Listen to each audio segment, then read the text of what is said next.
53장 4절부터 6절. 53장 4절부터 6절 함께 있습니다. 그는 실로 우리의 질고를 지고 우리의 슬픔을 당하였거늘 우리는 생각하기를 그는 징벌을 받아 하나님께 맞으며 고난을 당한다 하였노라. 그가 찔림은 우리의 허물 때문이요 그가 상함은 우리의 죄악 때문이라. 그가 징계를 받음으로 우리는 평화를 누리고 그가 채찍에 맞음으로 우리는 나음을 받았도다. 우리는 다 양 같아서 그릇 행하며 각기 제 길로 갔거늘 여호와께서는 우리 모두의 죄악을 그에게 담당시키셨도다.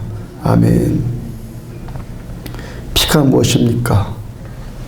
피가 무엇입니까? 라는 제목으로 계속해서 십자가에 관한 말씀 전해드립니다. 십자가 사형틀이었다.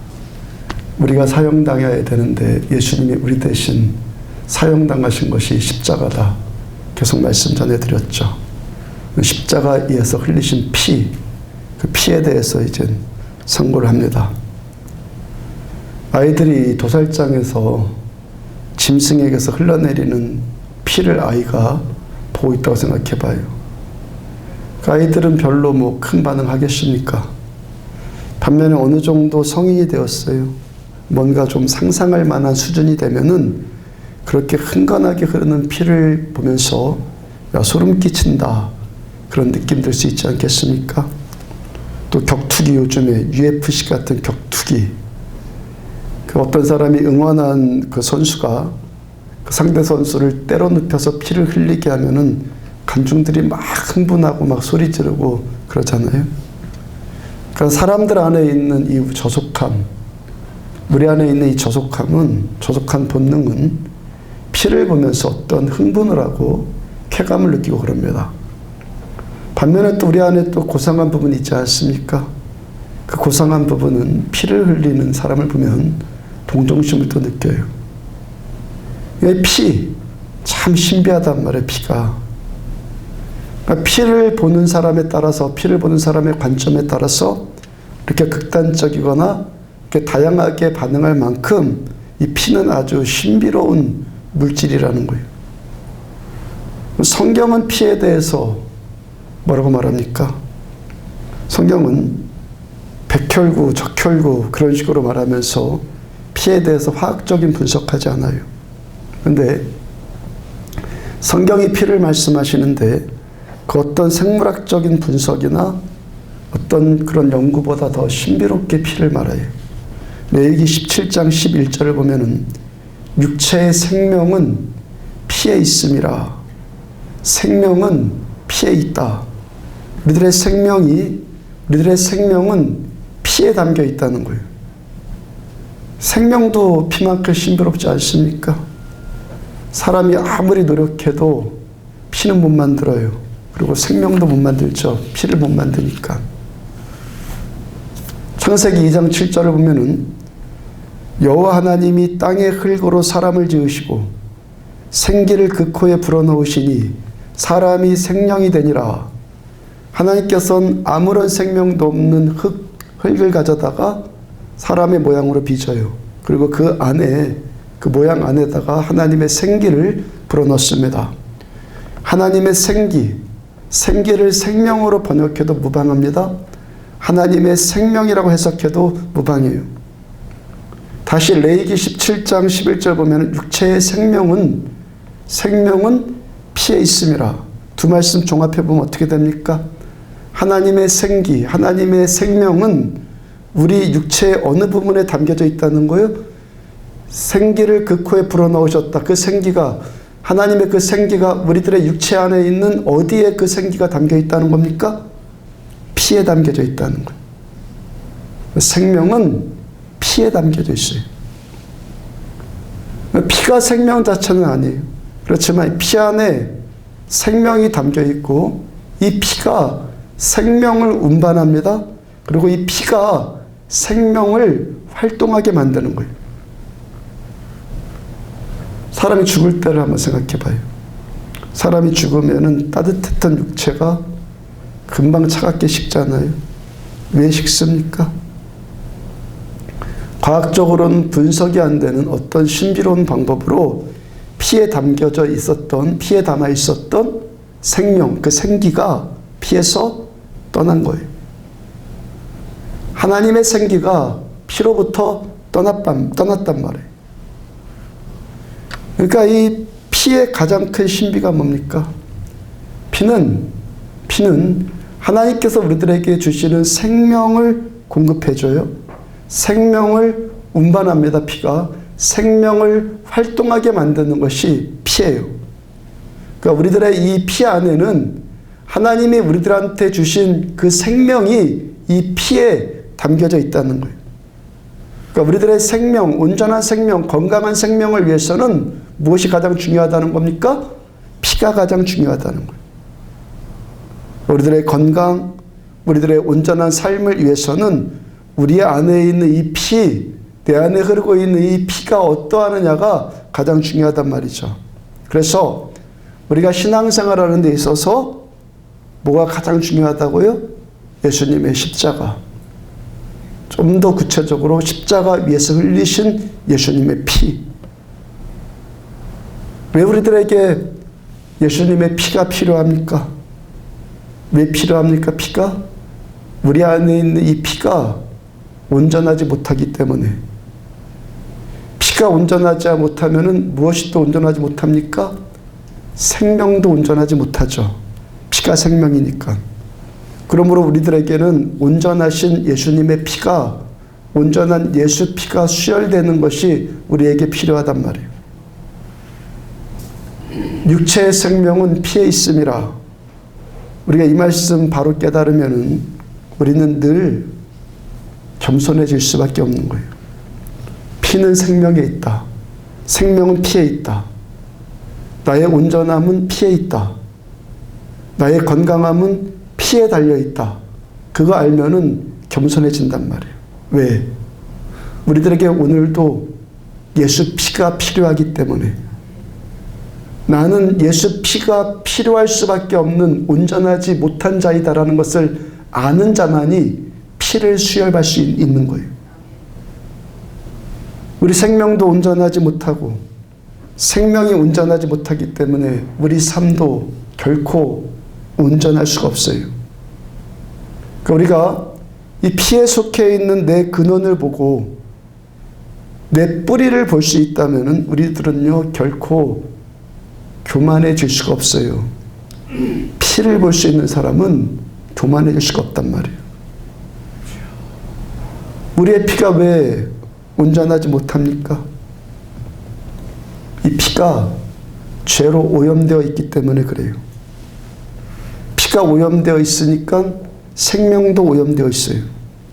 오염된 생명을 가지고는 오염된 인생을 살 수밖에 없죠. 그러면 오늘도 우리가 하나님의 임재 앞에 나오는 이 시간이 왜 필요합니까? 이 시간이 왜 필요합니까?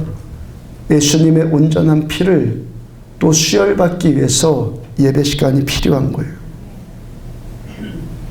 초대교회 때는 성찬식만 예배로 드렸다고 그랬잖아요. 예수님의 십자가에 죽으신 그 피와 살을 기념하는 그 초대교회 신자들이 피와 살을 기념하면서 떡과 포도주를 마시면서 무엇을 한 거예요? 뭘 한 겁니까? 예수 피를 또 새롭게 수혈받는 거예요. 그 예레미야 선지자가 이 피의 공급을 이렇게 표현했어요. 예레미야가 3장 22절 23절 보면 여호와의 인자와 긍휼이 무궁하심으로 우리가 진멸되지 아니함이니이다. 이것들이 아침마다 새로우니 주의 성실하심이 크시도소이다. 십자가에 쓸리신 예수 피가 우리들에게 공급해 주시는 것이 뭐라는 겁니까? 인자와 긍휼. 예수님의 피를 통해서 십자가 위에서 흘리신 예수 피를 통해서 하나님의 인자하심과 하나님의 긍휼하심이 우리 안에 임하는 거예요. 예수님의 피가 우리를 덮으면은 하나님의 인자와 하나님의 긍휼이 우리를 덮어요. 그래서 우리들 어떻습니까? 진멸되지 않아요. 하나님의 인자하심 때문에. 죄는요, 우리를 죽여요. 마귀는요, 죄를 틈타서 우리 안에 들어와서 우리를 진멸시켜요. 근데 예수 피로 인해서 공급되어지는 하나님의 인자와 긍휼은 죄로 인한 마귀의 공격을 그 피가 우리들을 보호해 준단 말이에요. 지난 사흘 동안의 삶, 오늘 하루 동안의 삶을 돌아보십시오. 온전하게 사셨습니까? 죄로 인해서 뚫리지 않았습니까? 죄가 뚫린다고요. 죄를 지으면은 마귀로부터 막아주는 그 보호막이 뚫려요. 그 상태로 그대로 있으면은 우리들의 심령 얼마나 피폐해지고 공고해지겠습니까? 얼마나 자신감 없고 무기력해지겠습니까? 그런데 이 시간도 또 우리가 또 담대할 수 있는 이유가 어디 있습니까? 예수님께서 십자가에서 흘리신 그 피가 우리를 또 덮어주시기 때문에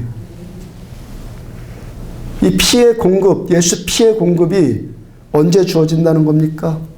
이것들이 아침마다 새로우니 주의 성실하심이 크시도소이다. 아침마다 성실하신 하나님께서는 매일 아침마다 우리들에게 주님의 피를, 그 피를 통한 인자와 긍휼을 매일마다 새롭게 공급해 주신다는 거예요. 매일마다 공급해 줘요. 그럼 우리는 어떻다는 겁니까? 매일마다 공급받아야 한다는 말이죠. 예수 피의 공급을 받는 것은 한 번 받고 끝나는 문제 전혀 아니라는 거예요. 매일 받아야 돼. 매일. 시편 92편 10절 그러나 주께서 내게 신선한 기름을 부으셨나이다. 신선한 기름, 신선한 피, 그렇게 해석해도 무방해요. 우리에게 이 신선한 피가 날마다 공급되어져서 내 안에 있는 이 영적인 혈관을 신선하게 해줘야 하는 일이 필요하단 말이에요. 우리 안에 있는 피는 그냥 가만히 두면은 점점 신선함이 소멸돼요. 점점 냄새나요.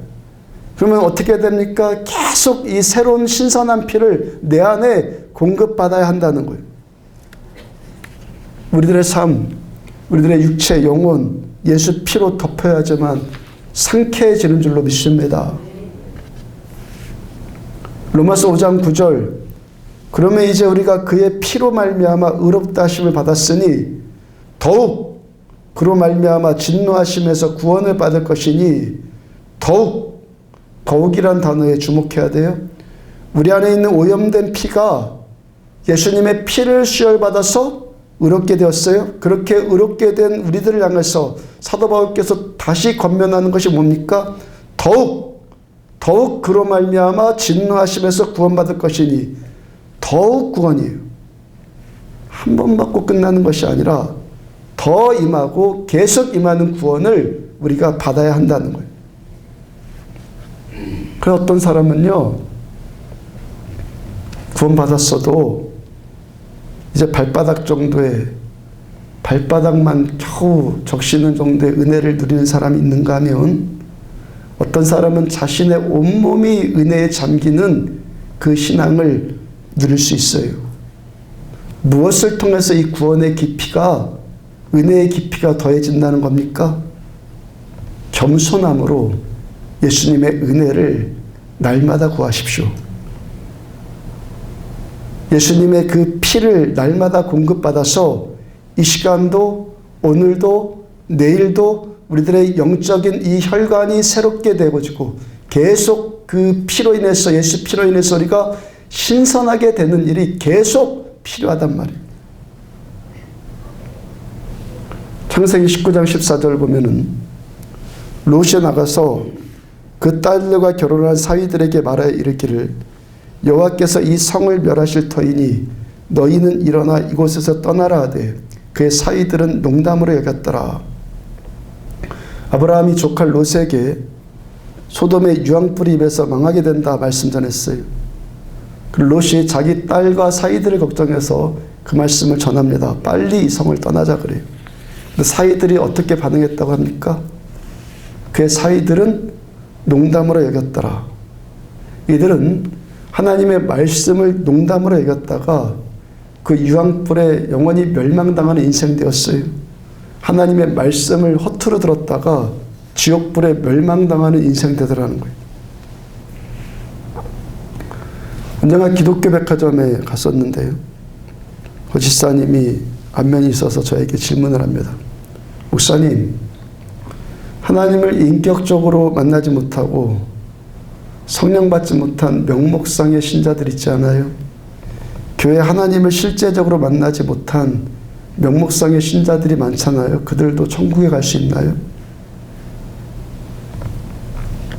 오늘 아침에도 성결계 목사님들 함께 기도하고 끝나고 식사하면서 이야기 나누는데 어떤 목사님 그래요.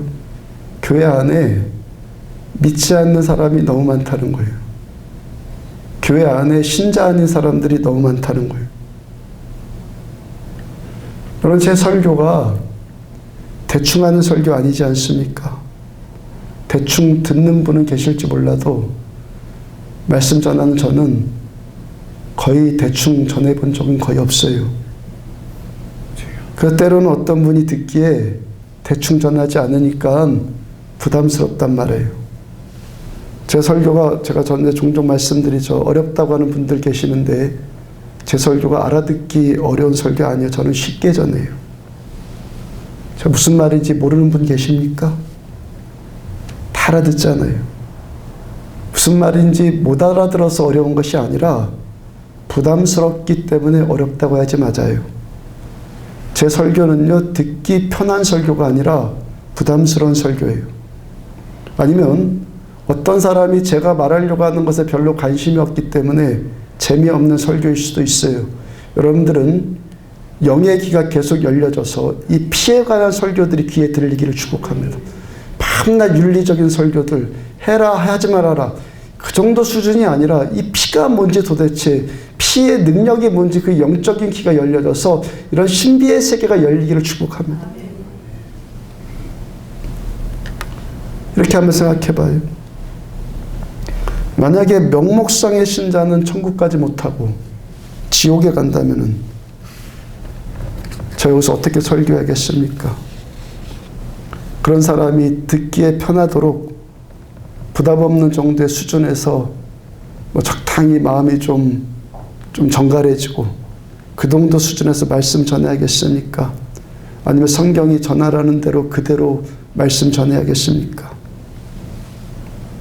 믿음은 바라는 것들의 실상이요 보지 못하는 것들의 증거니 성경에서 말씀하신 이 모든 것들은 실상으로 나타날 때가 반드시 와요.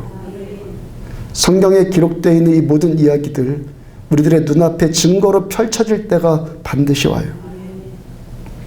우리들의 인생이 하나님도 없고 천국도 없고 성경도 틀렸고 그래서 이 땅의 삶만, 이 생의 삶만 전부라고 한다면 듣기에 부담 없고 편하게만 전하는 것이 사업상 괜찮죠. 적당히 종교생활하기를 원하는 자들에게 누이 좋고 매부 좋고 괜찮지 않아요? 그렇지만 그렇게 하나님도 없고 그래서 대충 전하고 대충 듣다가 그러다가 지옥에 가면은 나중에 누구 원망하겠어요? 성경이 계속 증언하는 것이 있어요. 여기서의 신앙생활, 나중에 죽어서의 신앙생활의 연속이에요. 우리들의 천국은 지금 시작이 되었어요. 천국은요, 지금 시작되었다고요. 예수 믿고 거듭난 자들은 다 천국이에요. 지금 여기서 더 풍성한 천국을 누리는 사람이 거기서도 풍성한 천국을 누려요. 지금 여기서 명목상 신앙생활하는 자들은 거기서도 아마 명목상으로 신앙생활 할 거예요.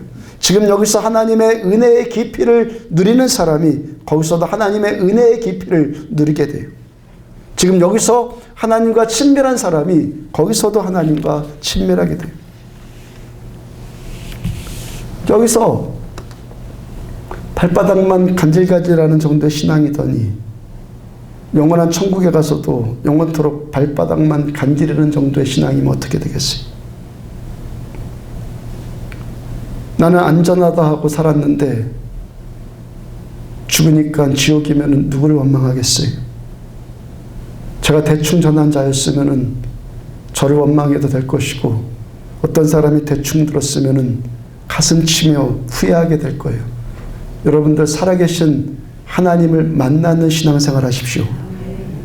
좋은 소리 몇 개 듣고 다니는 그 정도의 신앙이 아니라 정말 살아계신 하나님을 인격적으로 만나는 그런 신앙하기를 추구하십시오. 어떤 사람이 신앙이 왜 흐물흐물해지고 진부해지고 무기력해집니까? 왜 얼굴색이 어두워집니까? 왜 늘 피곤에 절어있는 색이 됩니까? 피의 공급이 그쳤기 때문에 그래요.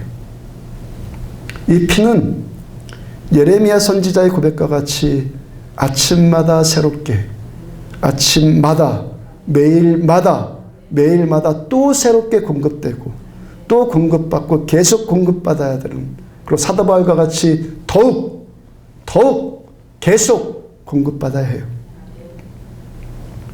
히브리서 10장 14절 보면은 그가 거룩하게 된 자들을 한 번의 제사로 영원히 온전하게 하셨느니라.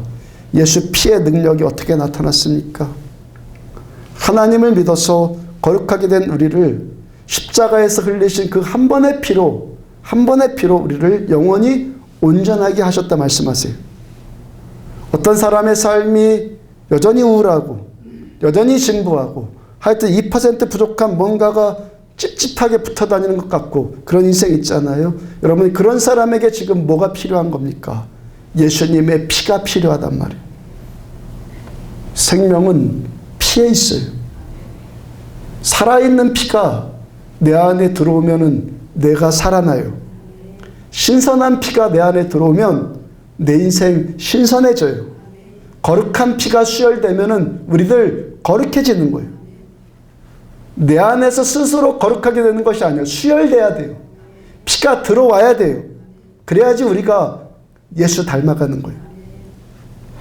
그럼 우리들 신앙생활하면서 끝까지 매일 오늘도 지금도 십자가의 피에, 예수님의 십자가에 우리들의 시선을 놓치면 안 돼요.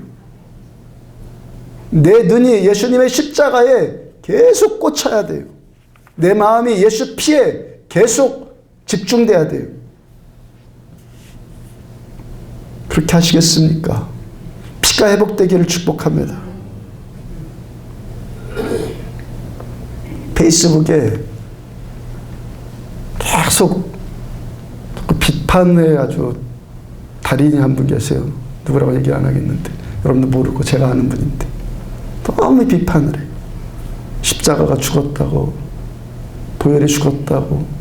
그래서 제가 댓글에다가 한 번도 안 달았다가 제가 댓글에다가 달았어요. 그걸 달고 지웠더니 지워지지도 않더라고요. 그대로 있더라고요. 괜히 달았다 싶어가지고. 거기다가 뭐라고 댓글 달았냐면은 우리가 예수님의 피 묻은 복음 전하면 되지 않습니까? 아멘입니까? 여러분들 십자가가 죽었다고, 복음이 죽었다고 비판할 것 하나도 없어요. 우리부터 살아나면 돼요. 우리가 살아나면 돼요. 예수 피가 살아나야 돼요. 우리 교회 다니면서 이것저것 다양한 종류의 가르침을 받고 여러 가지 일들을 할 수 있어요. 선한 취지에서 여기저기에서 봉사할 수 있어요. 그렇지만 이 모든 것들이 예수님의 이 십자가, 예수님께서 십자가에 흘리신 그 피의 공급으로부터 분리되어 있는 일이라면은 그 아무런 의미가 없는, 효력이 없는 일이라는 거예요. 여러분들의 모든 이 신앙, 모든 믿음, 모든 말씀, 기도, 예배, 모든 것들은 예수님께서 십자가에서 흘리신 그 피의 희생에 집중되어야 한다는 거예요. 살아나기를 축복합니다. 살아나기를 축복합니다. 오늘 보면 이사야서가 총 몇 장으로 구성되어 있는 줄 아십니까? 이사야서가 총 몇 장입니까? 66장. 창세기로부터 요한계시록까지 성경은 총 몇 권입니까? 66권. 둘 다 66이에요. 이사야서도 66장, 성경은 66권. 다음에 이사야서는 다시 두 개의 큰 단원으로 나뉘어요. 이사야서가 두 개의 또 책으로 나뉜다고요? 신학적으로 앞부분은 제1 이사야, 두 뒷부분은 제2 이사야 그래요. 이사야서 1장부터 39장까지를 제1 이사야서라고 그러고 40장부터 66장까지를 제2 이사야서라고 또 나눠요. 성경의 구성은 또 어떻죠? 구약은 39권, 신약은 27권에서 총 66권이죠. 39, 27, 66권. 신약이 27권의 복음을 말하는데 이사야서의 뒷부분 40장부터 66장까지 그 27장 그 뒷부분도 제2 이사야 그 책도 구약의 복음이라고 그래요. 그 다음에 그 이사야서의 뒷부분인 27장, 총 27장은 39, 27에서 각각 9장씩 또 셋으로 나눠요. 40장부터 48장, 그리고 40장부터 48장, 그 다음에 49장부터 57장, 그 다음에 58장부터 66장까지 9장씩 3개로 27장이 된다고요. 그리고 그 세 단락의 마지막 끝 부분마다 동일한 말씀이 반복이 돼요. 이사야서 48장 마지막 절 22절을 보면은 여호와께서 말씀하시되 악인에게는 평강이 없다. 그다음에 57장의 마지막 27절에서도 내 하나님의 말씀에 악인에게는 평강이 없다. 어떤 사람의 인생이 평강이 없다 그럽니까? 악인은 평강이 없다. 악인에겐 평강이 없다. 66장의 마지막 24절 보면 그들이 나가서 내게 패역한 자들의 시체들을 볼 것이라. 표현은 좀 다르지만 앞 두 구절과 같은 말씀 아니에요? 악인의 삶의 결국이 어떻다는 겁니까? 패역한 자들의 시체를 보는 평강 없는 인생이 된다는 거예요. 죄가 있는 인생은 평강 없는 인생을 살아요. 그 제2 이사야를 세 단락으로 나눴다고 그랬잖아요. 그 가운데가 49장부터 57장이에요. 9장. 49장부터 57장. 그 정 가운데가 몇 장이죠?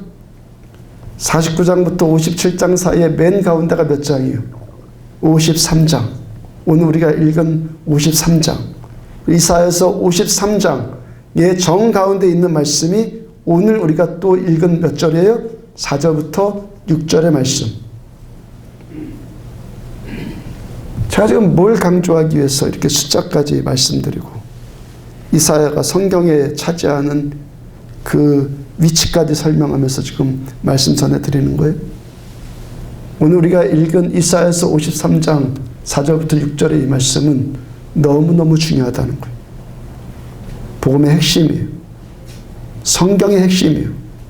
신앙의 핵심입니다. 우리가 결코 놓쳐서는 안 되는 아주 중요한 말씀이라는 거예요.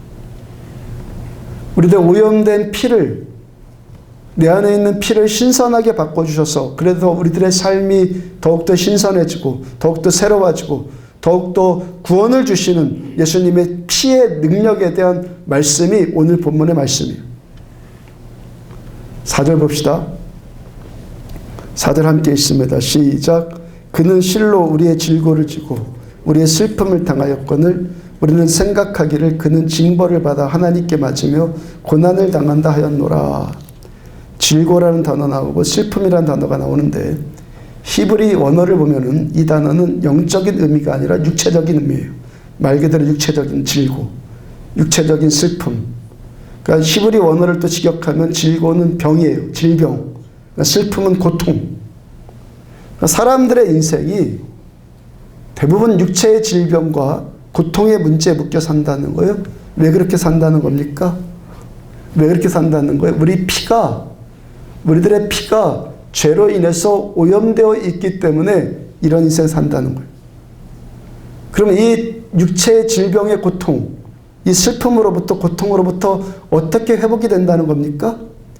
예수님의 피가 내 안에 수혈되어지면 예수 피가 내 안에 수혈되어져서 예수님의 피와 내 피가 교환되어지면은 치유가 일어난다는 거예요. 6절을 보세요. 함께 있습니다. 또 6절 시작. 우리는 다 양 같아서 그릇 행하며 각기 제 길로 갔거늘 여호와께서는 우리 모두의 죄악을 그에게 담당시키셨도다. 우리들의 피가 왜 오염되었다고 그래요? 우리들의 피를 오염되게 만드는 것이 뭐라고 그래요? 우리 모두의 죄가 우리들의 피를 오염시킨다. 그리고 오늘 본문에서 죄가 정확하게 뭐라고 표현합니까? 6절 다시 뭐라고요? 죄가 뭐라고 그래요? 우리는 다 양 같아서 그릇 행하여 양 같아서 그릇 행한다. 그리고 그릇 행하는 것이 어떻다고 그래요? 각기 제 길로 갔거늘. 죄악, 그릇 행하는 것, 죄가 뭐라는 겁니까? 각기 제 길로 가는 것. 하나님이 원하시는 길이 아니라 내가 원하는 길 가요. 내가 생각해봐서 내 환경 따라서 내 감정 따라서 내가 합니다. 내 판단으로 내가 결정한 것 내가 그냥 따라갑니다. 여러분들 우리가 윤리적으로 올바른 판단할 수 있죠. 살인하지 말아라. 간음하지 말아라. 도둑질하지 말아라. 그러면서 남에게 손가락질 받지 않는 삶 살 수 있어요. 남에게 싫은 소리 한번 안 해볼 수 있고 다른 사람에게 손해 끼쳐보지 않을 수 있고 다른 사람한테 미움받을 짓 안 하면서 살 수 있어요. 그런데 하나님께서 말씀하시는 죄는 우리들의 피를 오염시키는 죄는 하나님은 그렇게 정의하시지 않는단 말이에요. 우리는 들킨 것만 죄라고 말하는데 하나님이 말씀하시는 죄는 그 이상을 말한다는 거예요. 내가 아무리 윤리적으로 올바른 결정을 하고 남에게 손가락질 받을 짓 안 하고 살지라도 내가 지금 살고 있는 것이 내 방식대로 내가 원하는 대로 내 감정대로 내 판단대로 살면은 그것이 뭐라는 겁니까? 죄라는 거예요.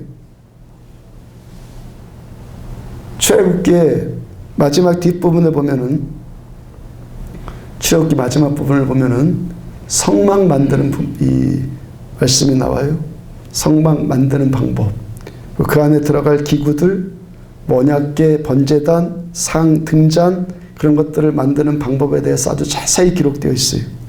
또 제사장들은 어떠한 옷을 입어야 되고 그 옷도 이렇게 저렇게 입으라는 것에 대해서 세세하게 말씀되어 있어요. 그러면서 계속 반복되는 문장이 있습니다. 여호와께서 모세에게 명령하신 대로 하였더라. 출애굽기 마지막 39장부터 40장 그 두 장에 계속 이 문장이 나오는데 여호와께서 모세에게 명령하신 대로 하였더라. 이 말씀이 총 15번이 나와요. 이스라엘의 출애굽을 이룬 그 대역사를 이룬 출애굽기의 마지막 또한 모세의 인생의 마지막 결론 모세의 인생의 마지막 결론이 뭐라는 겁니까? 여호와께서 명령하신 대로 하였더라. 한번 생각해 봐요. 저기서 예배 인도하기 위해서 옷을 입어요. 양복 색깔은 어때야 되고 모양은 어때야 되고 단추는 몇 개가 돼야 되고 넥타이는 어때야 되고 이것을 일일이 간섭받아야 할 문제입니까? 내 생각에 선한 대로 하면 되잖아요. 강대상의 모양은 어때야 되고 피아노 위치는 어때야 되고 뒤 휘장 색깔은 어때야 되고 이런 것들 일일이 다 하나님께 물어봐야 합니까? 인테리어 따져보고 색깔 따져보고 내가 적절하고 생각하는 대로 그냥 하잖아요. 사람들의 생각은 그런 걸 가지고 죄다 아니다 헤아리지 않는다는 거예요.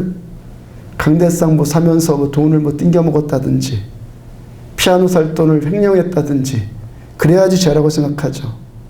근데 하나님이 말씀하시는 죄는 어떻다는 거예요? 죄는요 하나님의 생각과는 상관없이 내 생각대로 하는 거예요. 출애굽기에서 성막의 위치는 어때야 되고 언약궤 위치는 어때야 되고 그런 번제물들 모양은 어때야 되고 뭘로 만들어야 되고 다 일일이 하나하나씩 다 구체적으로 설명되어 있거든요. 죄가 뭡니까? 그 하나님의 말씀대로 그냥 하지 않고 내 마음대로 그냥 해버리는 것. 내가 한 어떤 행동이 사람들에게 지탄받지 않는 행동일 수 있어요. 그런데 거기에 하나님의 마음과 하나님의 뜻과는 상관없이 그냥 내가 옳다고 생각한 그대로 그냥 해버리는 것. 그것이 하나님 보시기에 뭐라는 겁니까? 죄라는 거예요.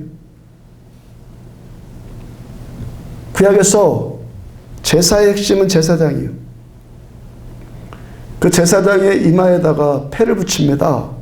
패를 붙이는데 그 패에 어떤 글자가 새겨졌냐면 여호와께 성결이에요.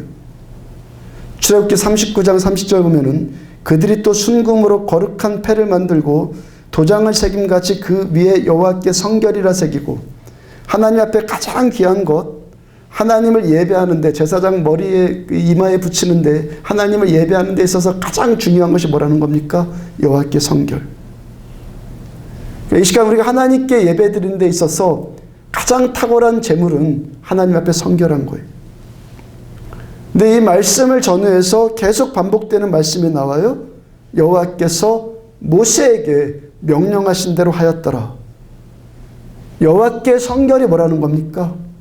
여호와의 명령하신 대로 행하는 것. 내가 생각해봐서 뭘 하는 것이 아니라 하나님이 말씀하신 대로 하는 것. 그것이 아무리 선해 보이고 사람들에게 손가락질 당하지 않고 다른 사람에게 싫은 소리 안 하고 세상 사람들은 다 그게 괜찮다고 말할지라도 그 판단과 그 결정이 그냥 내가 선한 대로 해버린 것이라면 하나님 보시기에 그게 죄라는 거예요. 그 죄가 우리들의 피를 오염시키고 우리들 인생 가운데 평강을 깨뜨리고 우리들을 눌리고 우리들을 아프게 하는 인생을 살게 만든다는 거예요. 여러분, 우리가 신자들로서 도덕적으로 뭐 틀린 일을 하면 얼마나 하겠어요? 누구를 죽이겠습니까? 도둑질 하겠습니까? 그런 건 기본이고 웬만하면 사람들에게 지탄받지 않는 행동들을 하려고 그렇게 살지 않습니까? 근데 하나님이 보시는 순종과 불순종은 그 이상이라는 거예요. 하나님 앞에 있는 죄는 내 마음대로 사는 거예요. 내 마음대로. 요한계시록 3장 17절 보면은 내가 말하기를 나는 부자라 부요하여 부족한 것이 없다 하나 내 곤고한 것과 가련한 것과 가난한 것과 눈먼 것과 벌거벗은 것을 알지 못하는도다. 라오디게아 교회를 책망하시는 주님의 말씀이에요. 지금 이 사람들이 믿고 사는 것이 뭐라는 거예요? 내 부요함, 내 장점, 지금까지 내가 배운 것, 내 풍성함, 이런 것 지금 이 교회가 믿고 살아요. 주님께서 뭘 말씀하십니까? 너의 곤고한 것과 너의 가련한 것과 너의 가난한 것과 너의 벌거벗은 것과 너의 눈먼 것을 네가 보지 못한다.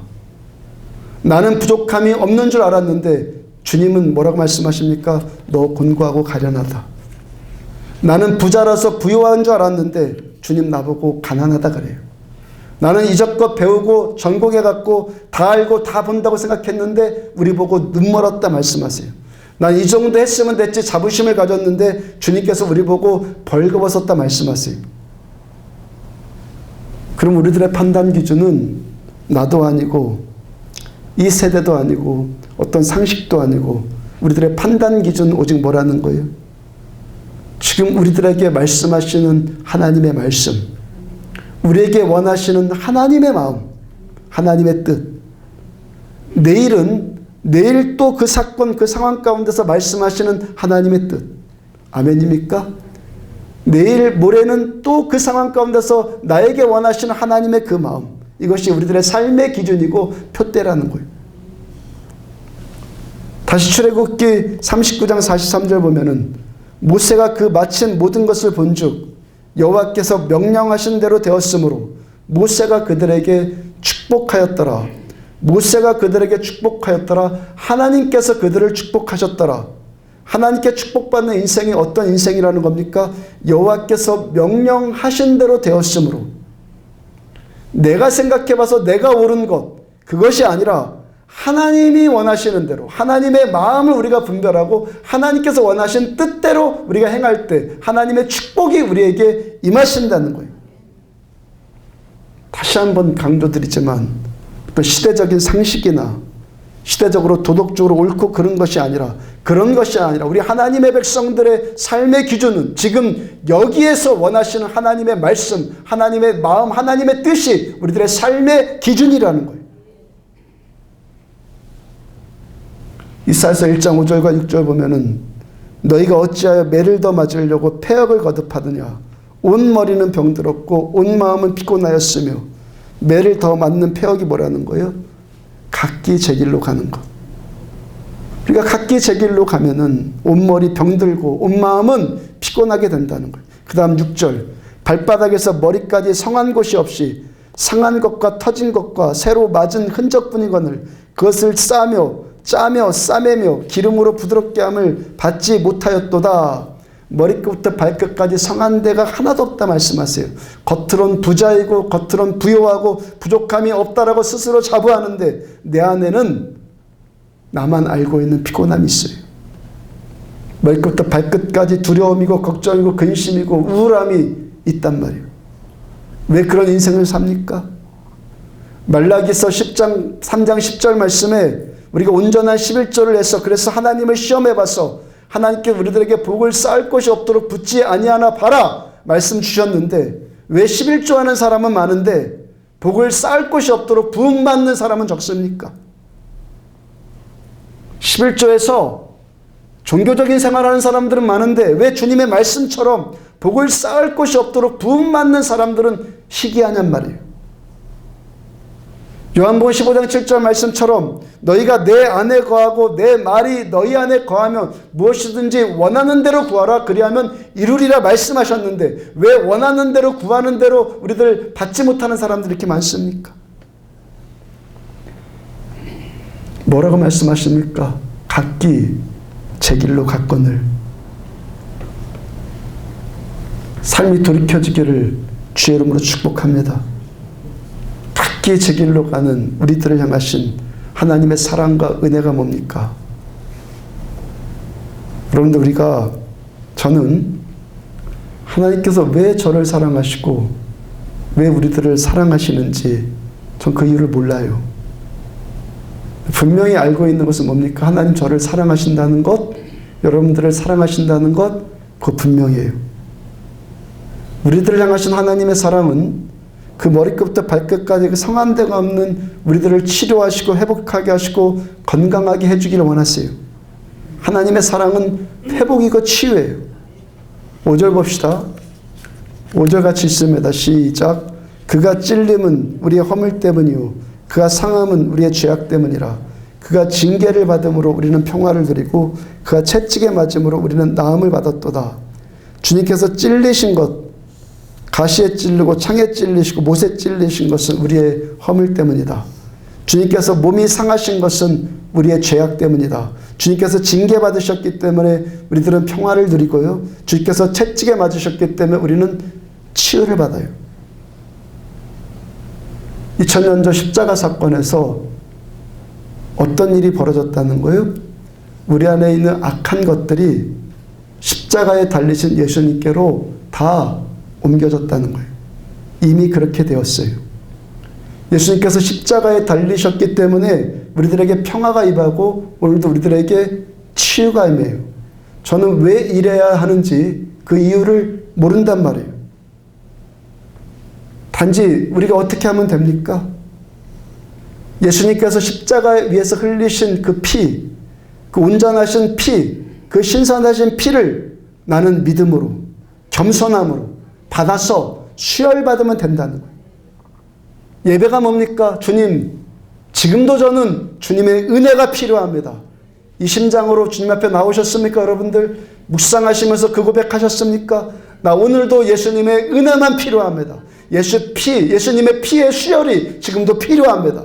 그 피로 임하는 예수님의 은혜와 자비가 긍휼이 필요합니다. 그 고백하셨습니까? 믿음으로 하는 이 고백이 주님의 피를 수혈받는 통로란 말이에요. 겸손과 믿음. 맥스웰 화이트 목사님이 쓴 보혈의 능력을 취하라는 책을 보니까 이런 이야기가 나와요. 화이트 목사님, 제 눈을 위해서 기도해 주시겠어요? 16살 먹은 베티란 소녀가 목사님께 기도 요청했어요. 당연히 기도해 줘야지. 함께 하나님 의지하고 예수님의 보혈 붙들고 우리 같이 간구해 보자. 기도하기 전에 목사님이 그 베티란 소녀를 물끄러미 쳐다봤는데 그 순간 그 소녀를 긍휼히 여기시는 예수님의 마음이 느껴지더라는 거예요. 그 소녀를 긍휼히 여기시는 예수님의 마음이 목사님께 막 임하더라는 거예요. 그 소녀가 아주 두꺼운 안경을 쓰고 있었고 오른쪽 눈은 완전히 실명했고 왼쪽 눈도 이 눈동자가 초점이 맞춰지지 않는 상태였다고 그래요. 목사님이 그 소녀의 치유를 위해서 기도하기 시작했고 주님의 보혈을 강하게 주장했다고 그래요. 예수 피를 주장하노라. 예수 피를 주장하노라. 주님께서 그 즉시로 그 소녀의 오른쪽 눈을 치료해 주셨어요. 그 소녀가 깜짝 놀라면서 오 주님을 찬양합니다. 눈이 보여요. 그로부터 20년이 지난 지금에도 그 소녀의 눈이 여전히 건강하다고 그래요. 십자가를 믿고 그 피를 믿고 구하니까 주님의 치유가 임하더라는 거예요. 우리 역시도 동일하게 이 은혜를 구하시기 바랍니다. 죄가 뭔지를 깨달았으니까 죄 용서를 구해요. 나는요 술 취하지도 않고요 마약도 안 먹고요 살인하지도 않았고요 간음하지도 않았고요 그게 아니라 하나님 내 마음대로 저는 삽니다. 내가 주인입니다. 내가 선택하고 내가 결정하고 내가 원하는 대로 내가 판단하고 그렇게 삽니다. 그것을 겸손하게 내려놓고 회개하시기 바랍니다. 자기중심적인 삶 내려놓고 하나님 중심적인 삶으로 바꾸십시오. 그리고 구하십시오. 주님의 자비를 구합니다. 날마다 구하십시오. 진실로 구하십시오. 예배 나올 때마다 나는 주님의 은혜가 필요합니다. 주님의 자비가 필요합니다. 주님의 긍휼이 필요합니다. 진심으로 이런 심장 되십시오. 진심으로. 회개와 더불어서 감사하시기 바랍니다. 우리도 겸손하게 회개하고 감사하고 주님 말씀 따라가는 그런 삶 추구하심으로 예수님의 이 피의 능력이 보혈의 능력이 우리들 현실적인 능력 되시기를 현실적으로 더욱더 체험되어지는 우리들의 신앙생활 되어지기를 주의 이름으로 축복합니다.